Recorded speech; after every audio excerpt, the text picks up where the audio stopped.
Hey folks, what's up? Yes. My goodness gracious. So here's the thing. There's been a lot going on. It's summertime. I'm not supposed to be here. We've just been doing the Summer of Geek, which is really fun, but there was a lot to talk about, and I wanted to just give my couple of 2 cents on a few things from from actually, now that I think about it, two incredible team ups. The return of some of our favorite superheroes, a really great restaurant I went to, and yeah, there's just a lot going on right now, and I just wanted to give my little um, nickels worth of opinion. All right. So on that note, no, I'm so used to asking everyone else if they're ready. I'm ready. You're here. Let's do this. Let's have some fun, shall we? All right, let's go.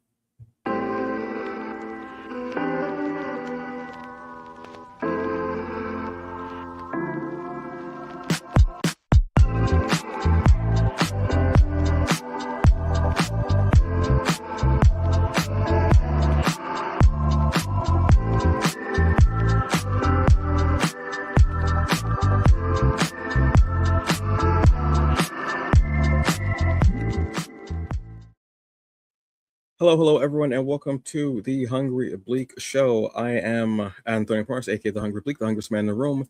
It's a little odd to be doing this by myself. I've gotten so used to having my co-hosts and summer guests here, which is crazy. But look, we're gonna have a really fun episode. This is gonna be a shorter episode, but there's just some things I really wanted to just really talk about because it's been mind numbing, and I was like, okay, nothing really is gonna happen during the summer. I'll be okay without doing shows, and then everything just kind of goes crazy, but in mostly good ways. Although I do have something to say at the end of the show, which I will say. But I want to get into some comic book news, obviously, first. I'm not going to be doing any reviews this show just because reviews just are a little bit more involved, but this news is so cool. I wanted to check it out. So, first off, we got this Stephanie Williams, Eisner nominated Stephanie Williams, Ray Anthony Height are teaming with Shaquille O'Neal on a comic uh, adaptation of Black Caesar for Archie Comics. It's phenomenal. I'm absolutely floored by this. This is beautiful. I absolutely love this. I wasn't too familiar with the story of Black Caesar, but this is basically, I think it's going to be called Vengeance Unchained, if I'm correct.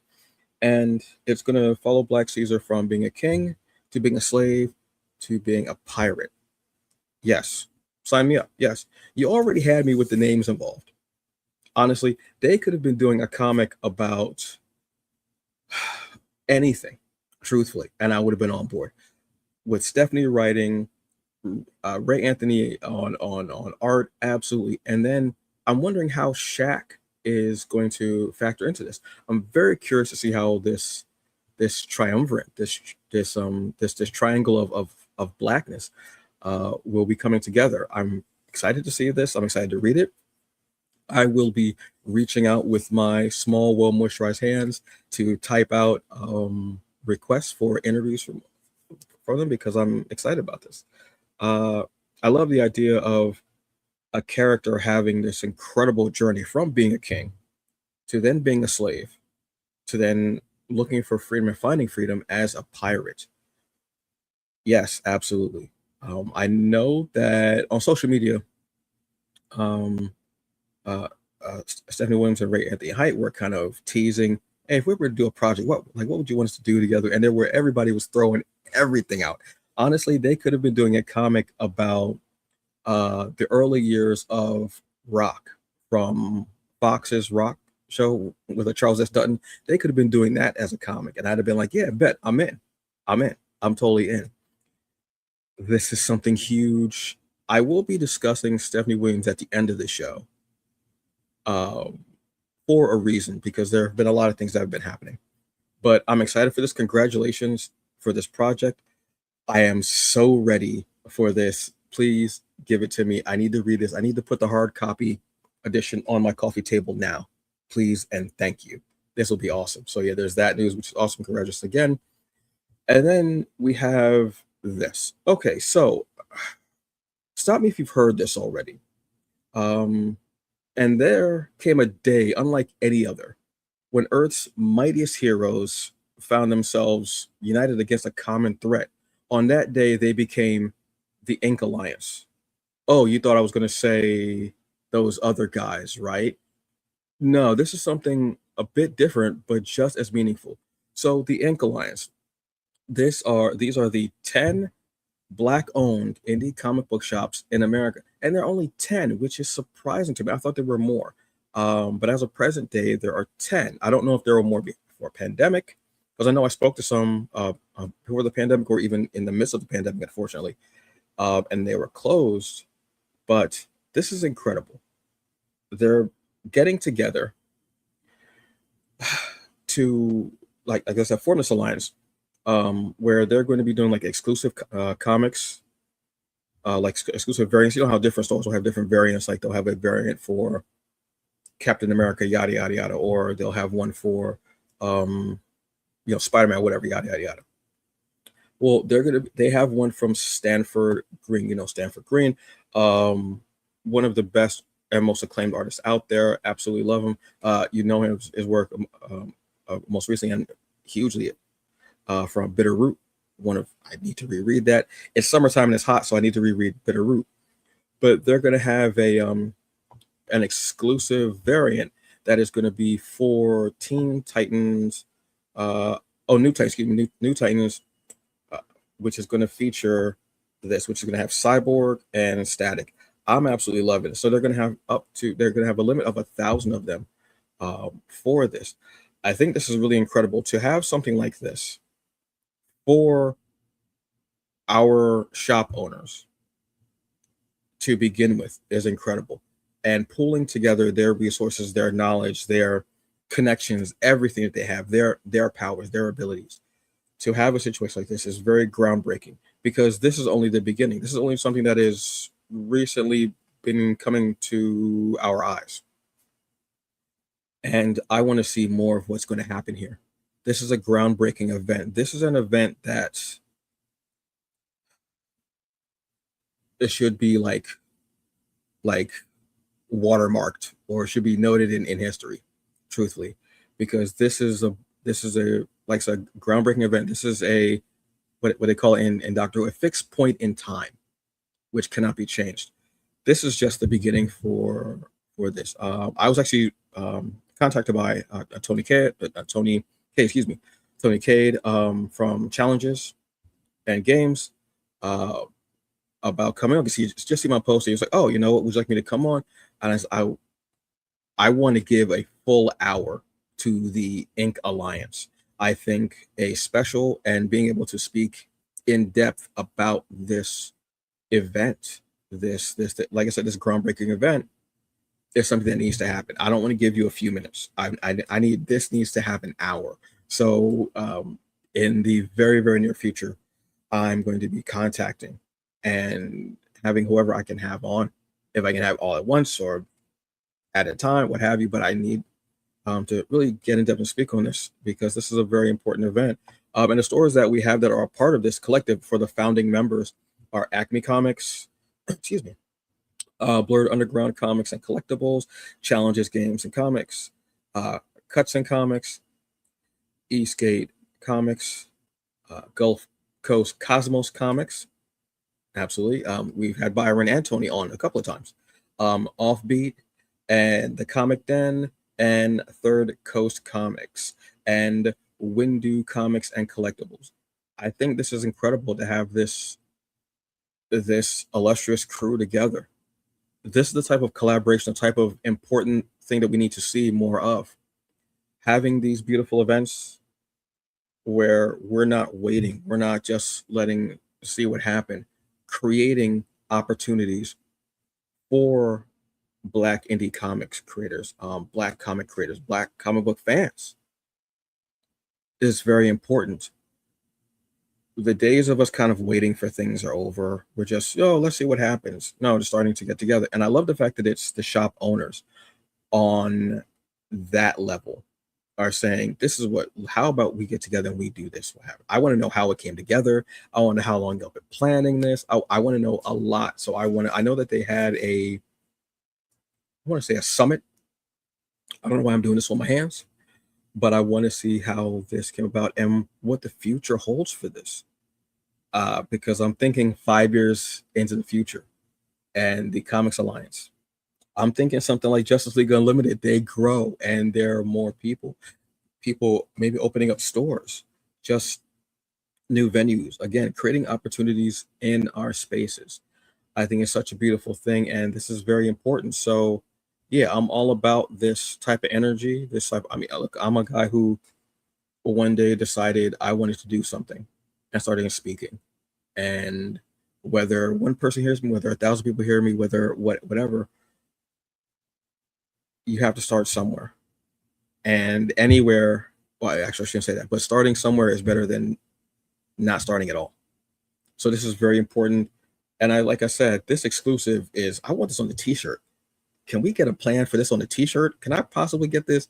I mean, can you imagine that on like a heather or like a blue, the color heather, relax, like a gray heather t-shirt or like a blue yellow out. You know what? I'll wear yellow, and I only have like 3 yellow t-shirts. I'll wear a yellow t-shirt with this on. I think it would be dope. Yeah, just amazing. There will be more details to come, obviously.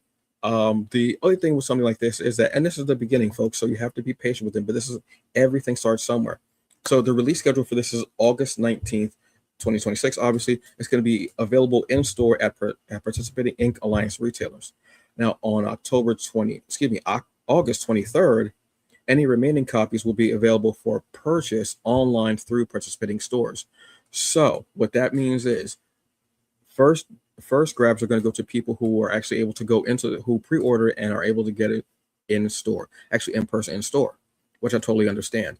Then if there are any left over, what they're going to do is they'll put it online, and you'll be able to order, and they'll send it to you. I think that's fair, because we need to see how this can go, especially because they're going to limit it to 1,000 like pre-orders. So hopefully we won't get resellers, we won't get interlopers, colonizers, to be honest with you, taking up copies and everything. I want something like this to go to true fans, and people who are really down for this, and who want to be a part of something like this. So yes, check this out. Be on the lookout. August 29th. If you have a store near you, one of these stores near you, please go pre-order this, get it in store, and show it. Say, hey, I got this from the Ink Alliance store, you know, XYZ. This is something new. This is something great. This is something new that we need. This is something big that is very important. And I'm totally down for this. So yeah, congratulations to them. I'm so for this. Absolutely. So next up is Neon Ichiban. So I don't know why my voice cracked there, and I have no patience for that. My voice should not be cracking. It's crazy. So Neon Ichiban, this is the one of the newest digital comics platforms that are out there. I've been talking about it for a while. They've had a lot of updates going on, and they're growing themselves more. But what I think is something cool is that they recently opened up their beta, like their testing, for the Android app, which you can go and actually download. You can even like request, and they'll let you know. So 2.0 now available, so you can check it out. Something else that they're also doing, which I love, is they're actually rewarding readers. So you can review comics, and you can get up to $5 per reviewer. So you go on here, you read the comics. There's actually like platforms on here where you can actually say, oh, you know what, this is what I thought of the comic, blah blah blah, what have you. You can actually do that. I think that's a great thing to do. But something that they're also doing, again, we're going to be linking it back to stores, in store. Now remember, Neon Ichiban is a digital platform for comics. So like I said, they're giving you the option where you can review, and they'll actually give you up to $5 per reviewer, and they can use the credit actually in Ichiban to get comics. What they're also doing is they're also linking this to in-store pre-orders, which they'll do. What they'll do is, this is a separate reward, is you buy print and they'll unlock digital. So if you pre-order before FOC, you show proof, you can get up to $5 to spend on a digital copy, a digital comic or manga while your credits last. I think this is awesome. So it's like a 3-step process.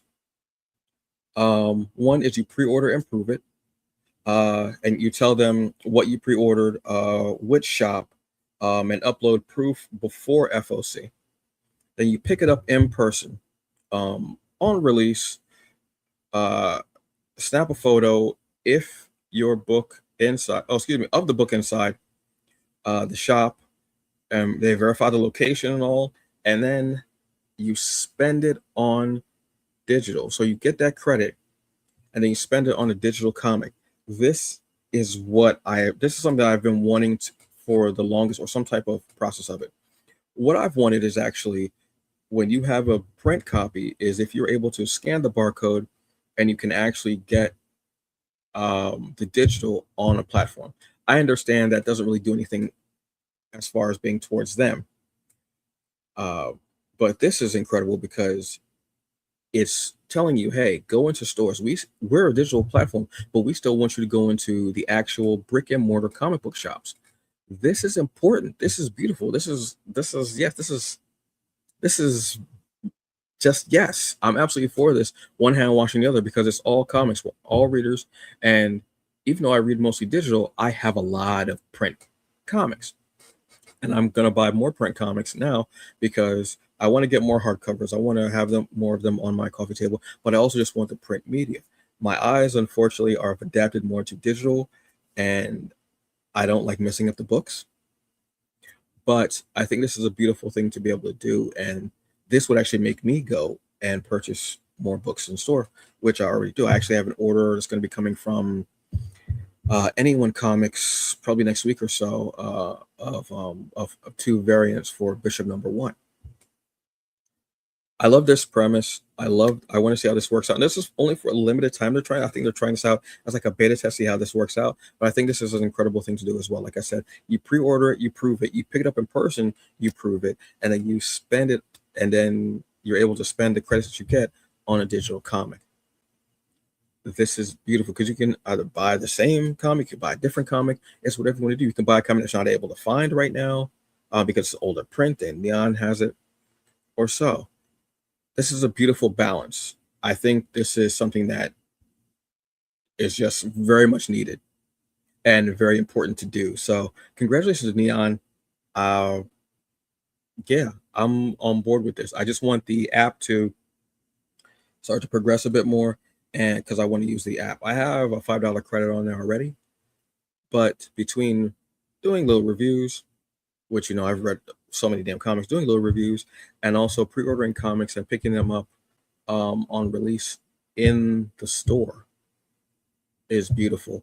We'll be getting a lot more pictures of people in stores showing, hey, this is store, hey, this is I'm at Gulf Coast Cosmos Comics right now. I'm at Cutson Comics. I'm at Challenges Games and Comics. I'm at whatever store it is. I'm at Anyone Comics. I'm at Everyone Comics. Whatever store it is, this is going to get people to know, oh, that store is near me, or oh, I know where that store is. Oh, I walk by that store a bunch. Oh, I can order comics from them. Let me check out their website.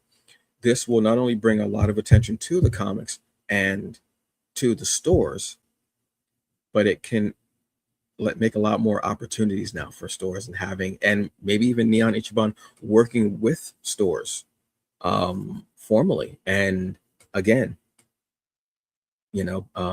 working together. I absolutely love that. So yeah, I'm all for that. I'm all for anything that breeds more of a community. Always, absolutely always. And final bit of news is X-Men 97 season 2 is here, folks. Yes, it came out it premiered this past Wednesday, 3 episodes, and they are bangers. Holy cow. I'm in the middle of watching the 3rd episode, but episode 2 absolutely got me. If you know me, you know why it got me. And also, I got to hear some Veruca Salt of Volcano Girls. Took me back to to the 90s in the biggest way. So such a big smile on my face. It was just such a great episode. Absolutely loved it. Cable was very front and center, which I almost wore my Cable t-shirt today. But it's black. It's like 100 degrees here in Jersey today. Actually, last couple of days. So I was like, you know what? I'm going to wear something a little bit lighter, something that opens up so I can show the chesticles. and shout out there. So yeah, this is amazing.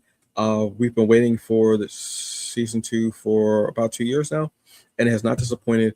They're getting a bit more into the weeds. They're getting a bit darker, um, a bit more mature. But this is what I wanted when season 1 of X Men '97 came out. I was like, I'm not so sure about it. I don't want this to be just another nostalgia grab or what have you. I don't want them to really delve into new territory and do new things and have new characters and actually have characters not just as a cameo walking by, but actually being a part of stories. And they actually have done that in such a big way with season 1. Um, and so many things that we saw, we were like, wait, hold on. So many, I'm just gonna say like Gambits, yeah, memorable. The name's Gambit, remember what I mean? And that scene is just incredible. But they've really done a lot with it. The openings are one of the best parts of the show because they changed them, and I love that they changed to reflect what will be happening in that episode, to kind of spotlight it more and to give you a bit of a nod to things, but also just being great. So absolutely love it. Yes, like I said, I'll be finishing episode 3 tonight, and I will be a happy camper, and then I'll watch some Evil Dead, probably The Mummy, and then I'm Ready or Not 2, which is on streaming now as well. So I'll be having The Mummy. Lee Cronin's The Mummy, I should say, because I keep telling people, oh, The Mummy is that, and they're like, oh, Lee Cronin. I'm like, not exactly. No, not exactly. So, all right. So on with the show. Like I said, no reviews, anything like that today, but I do have 2 more things to discuss. One is, look, my hungry spot. I got a hungry spot. I'm always hungry. There's always something I need to eat. That statement's going to bite me in the ass later on. But yeah, there's always something that I need to eat. So a few weeks, actually, no, at the end of May, it was Jabba Chan's birthday. You all know Jabba. She's a co-host here at the Hungry Bleak channel. And we were in New York, hanging around, chilling. And we ended up hungry and we needed something to eat. So we went to this spot called Okai, Poke and Ramen. And let me tell you something. Absolutely, but I was not expecting this. Look, yes, absolutely, yes. Go here, check it out. It was absolutely delicious in New York. I believe I want to say Jabba had ramen, pork ramen, maybe. I can't remember what type of ramen she had. I know I didn't know what the hell I was ordering, so there was nobody else in the restaurant at that time of day, which is great because we got kind of the run of the place. So, and you actually do like self order. So I'm just looking through everything that's there. You can see some of the things. Angry chicken. Come on, gotta love that. Long Beach. So you pick your poke, you pick proteins. Oh, they got salmon. Damn. Okay. Sorry. They've got organic chicken, scallops. The mix-ins, what have you.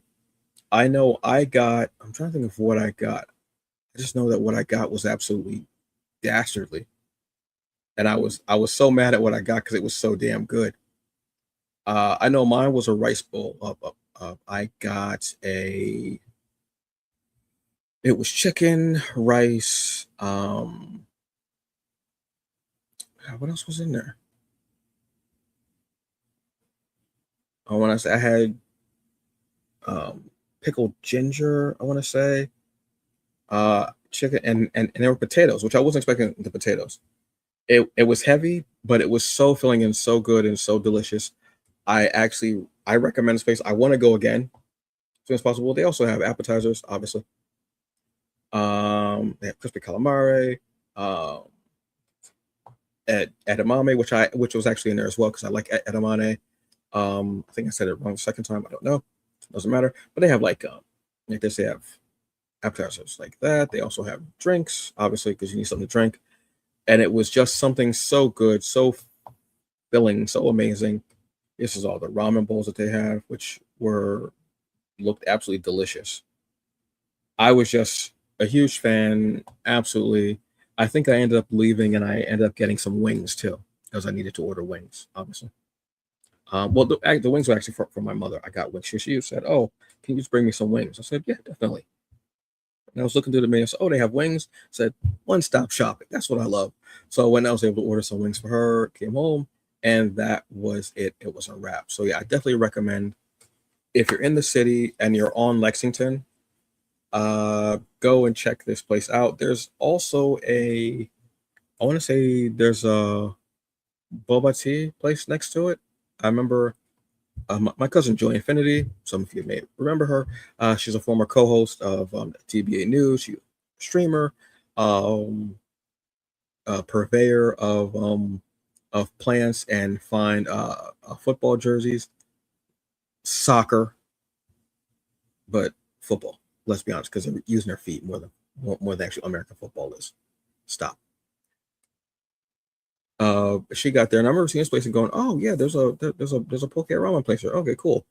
Absolutely, gotta go check them out. Food is amazing and delicious, and yes, absolutely yes.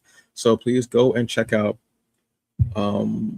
Oki Poke and Ramen on Lexington. You will not be disappointed. I was not, and it was delicious. I will absolutely love this place. Phenomenal. So yes. So on that note, let me do this real quick as far as the bleak perspective. So as of late, there's been a lot going on in the comic book industry. Like I said, comic book industry, the culture, um, all over. There's been so much, and there's been a shift. There's been a shift for a while that's been happening. And if you pay attention, if you really are looking at the trends, and not that I mean the trends without following any trends, obviously, um, you see that there's been a shift in the energy and the way people are moving. A lot of that, social media and such too. There's been a shift. Stephanie Williams is a catalyst. Let me explain myself. Stephanie Williams is an incredible writer, creative,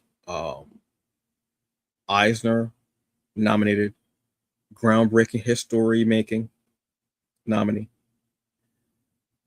Also, the I think I met her 2 or 3 times. Absolutely delightful person. Had the most wonderful time speaking to her. So much fun. And I was just overjoyed to be able to speak. And I did geek out a little bit. What happened? I did. You could put Tom Cruise in front of me, and I'm like, oh, hey, what's up, bro? You put Stephanie Williams in front of me. You put Brandon Thomas in front of me. You put Aletha Martinez in front of me. You put yes, I will geek out over them. Absolutely yes. I say she is a catalyst because I noticed a change and a shift when she began to get more of a spotlight as a creative, as a writer, and the spotlight being on her.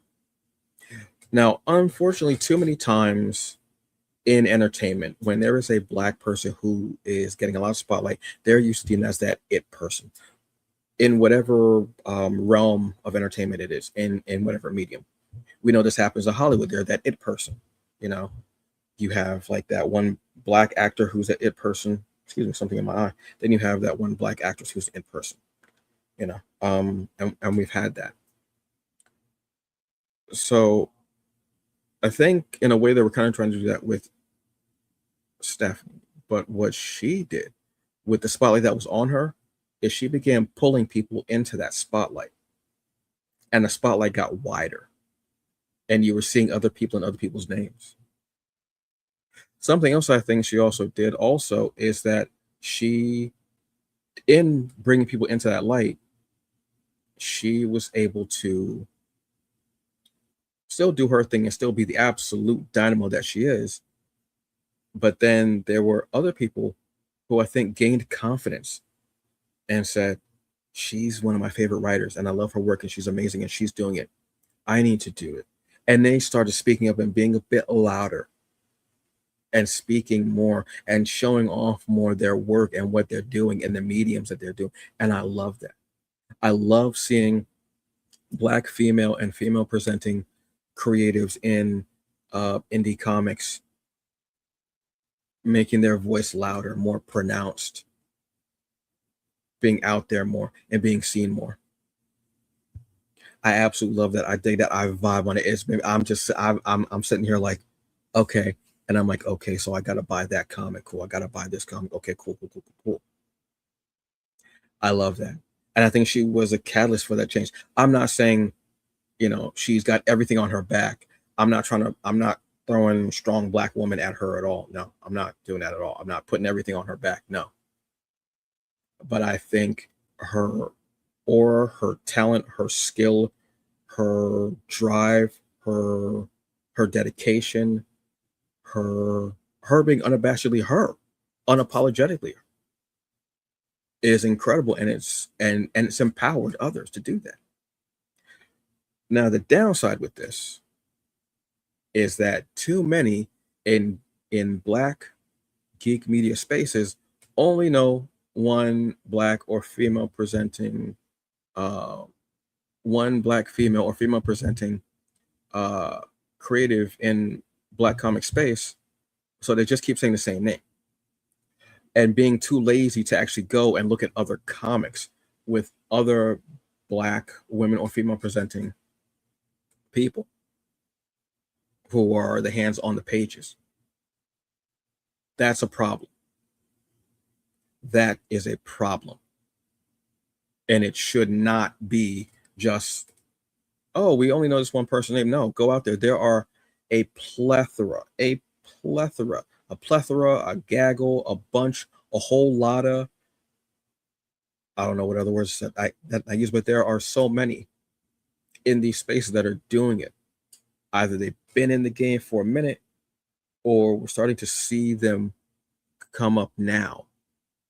Or there's somebody right now who's writing their second draft on their script, or there's somebody who's doing inks, or someone who's doing color, someone who's doing whatever. There are other names, and they are incredible at this.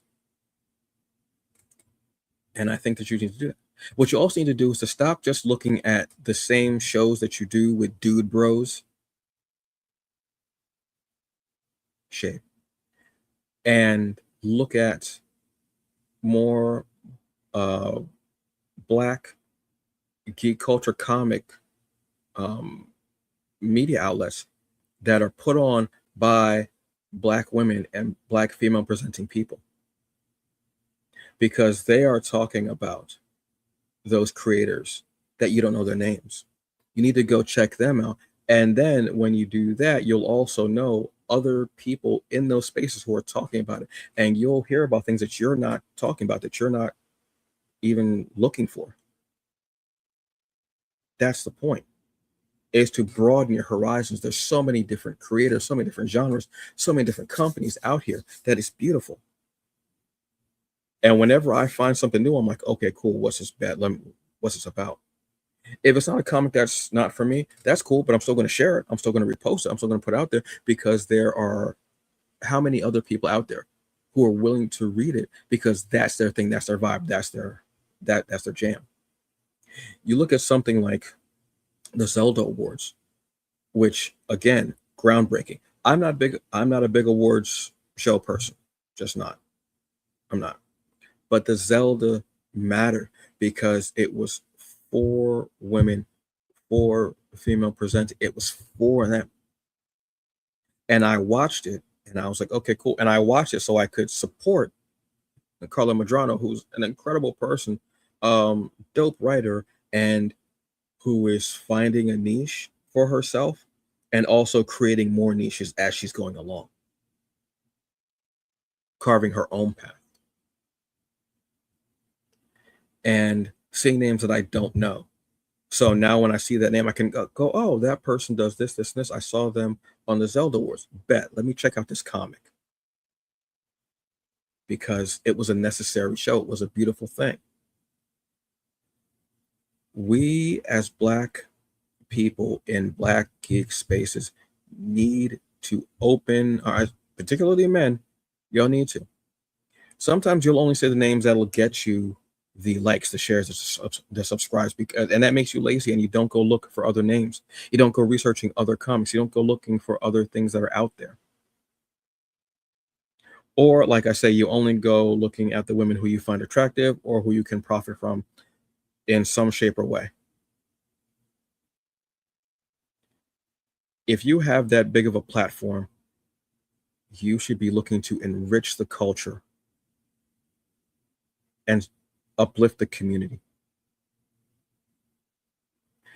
Because when we know more names, we can support more people. We can put more people with our support and with our dollar in places where they're like, oh, I never thought I could get here, but people supported me. They loved my books. They were here. They were, doing this.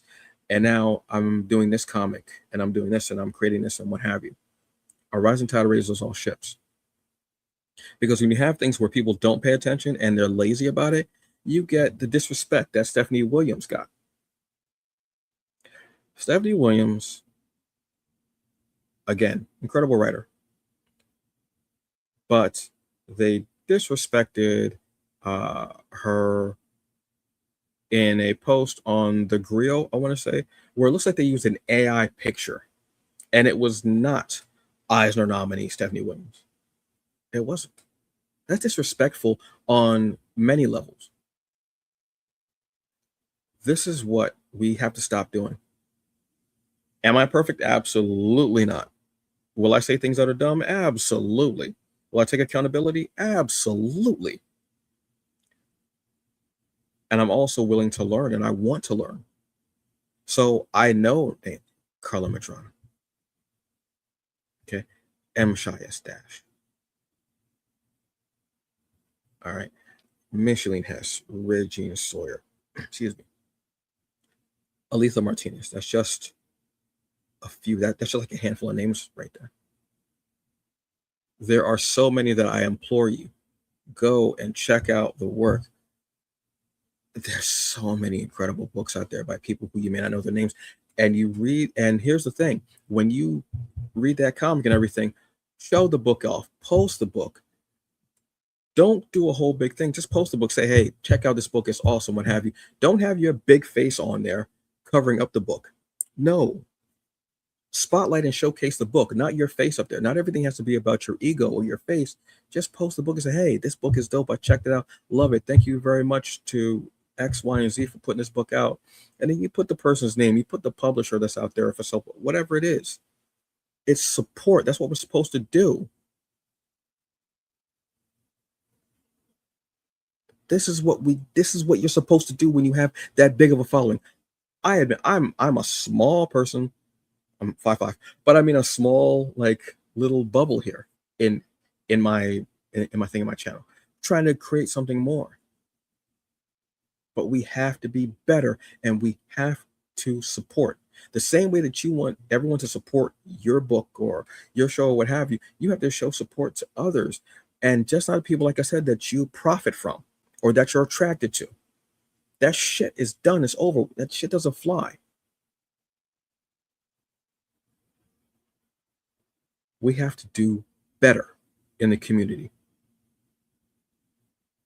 We have to do better, because we do not get to be mediocre. We do not get to be subpar. We are excellence. Bottom line, bar none. That's it. So do better. Look at other books. My God, please. It's important. This medium is important. It's art. It's beautiful. Stop having your big face all over everything and just show the book. Just show the person that you're interviewing. Just do that. We don't need to see your big face all over the damn post. Stop. Stop. It's enough. The ego. It's crazy.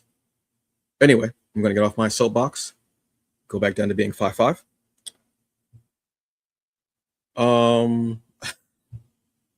Thank you to your bookworm. Thank you.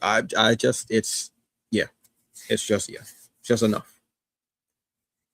Bad enough we don't have a lot of journalists in these spaces, but we have to have integrity. It shouldn't be about your ego. It should be about supporting the books that are out there, supporting the creatives that are out there, and supporting the publishers that are out there that are doing the work for us, by us, and loving us. That's what it should be about. All right. So on that note, folks, I am done. Look, join us next Wednesday at 7 p.m. Eastern Standard Time live. It will be another episode of our summer series, Summer of Geek. We will be talking about video games, particular video games, and we're going to be having a lot of fun with that.